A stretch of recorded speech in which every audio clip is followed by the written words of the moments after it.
அடுத்தது பாபா. வருஷா வருஷம் நான் மிஸ் பண்ணாம பண்றது இந்த ஷீரடி சாய் தர்ஷன். இந்த சிலைகள் எல்லாம் எனக்கு ஷீரடில இருந்தே வந்தது. அதனால எனக்கு அதை சொல்லும் போது ரொம்ப பெருமையா இருக்கும். வீட்டுக்கு வரவங்க கிட்ட காமிக்கும் போது இந்த சிலையெல்லாம் வந்து ஷீரடில இருந்தே வந்தது அப்படின்னு சொல்லுவேன். ஏன்னா முதல் வாட்டி ஷீரடிக்கு போகும்போது என் கண்ணில் பட்ட பாபா அவர் தான், அந்த நர்த்தன பாபா. அவர் பார்த்த உடனே ரொம்ப ஆசையா இருந்தது. அப்புறம் வந்த உடனே ஒரு மாசத்துக்கு எல்லாம் கொலு வந்தது. அங்கிருந்து எனக்கு இதெல்லாம் அனுப்பி வச்சாங்க.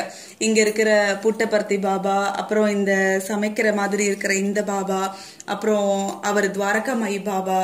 இந்த ஷீரடி போனவங்களுக்கு கண்டிப்பா தெரியும், எப்படி இங்க இருக்காரோ இதே மாதிரிதான் அந்த பாபாவும் இருப்பாரு. அதனால இந்த இடம் பாக்குறதுக்கே எனக்கு என்னமோ அந்த பாபா இங்க கண்டிப்பா இருக்க மாதிரியே எனக்கு தோணும். சோ இது ஃபுல்லா வந்து ஷீரடி சாய் தர்ஷன் இதுக்கு பேரு. இது பாபாவோடைய ஏரியா. அடுத்தது செட்டியார் வணிக வளாகம். இந்த இடத்துல பார்த்தோம்னா செட்டியார் அம்மா இவங்க 2 பேரும் வந்து கடை வச்சிருக்காங்க. அவங்க என்னெல்லாம்னா, ஒரு பக்கம் வந்து மரச்சாமான்லாம் வந்து அவங்க விற்பாங்க, இன்னொரு பக்கம் வந்து பிராஸ்ல பித்தளை சாமான்லாம் விற்கிறாங்க. அந்த பக்கம் பார்த்தோம்னா பழங்கள், காய்கறிகள் இதெல்லாம் வச்சிருப்பாங்க.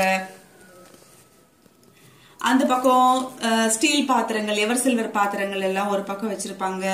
இது போதாதுன்னு சொல்லி மளிகை பொருட்கள், அரிசி, பருப்பு, கடலை பருப்பு, அது இதுன்னு சொல்லி அதெல்லாம் ஒரு பக்கம்.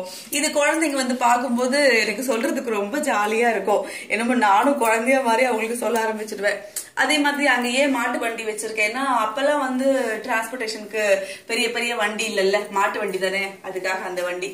சோ இது வந்து ஒரு ஏரியா தனியா வந்து சாய் தர்ஷன் அண்ட் செட்டியார் இந்த வாட்டி வச்சது இதெல்லாம்.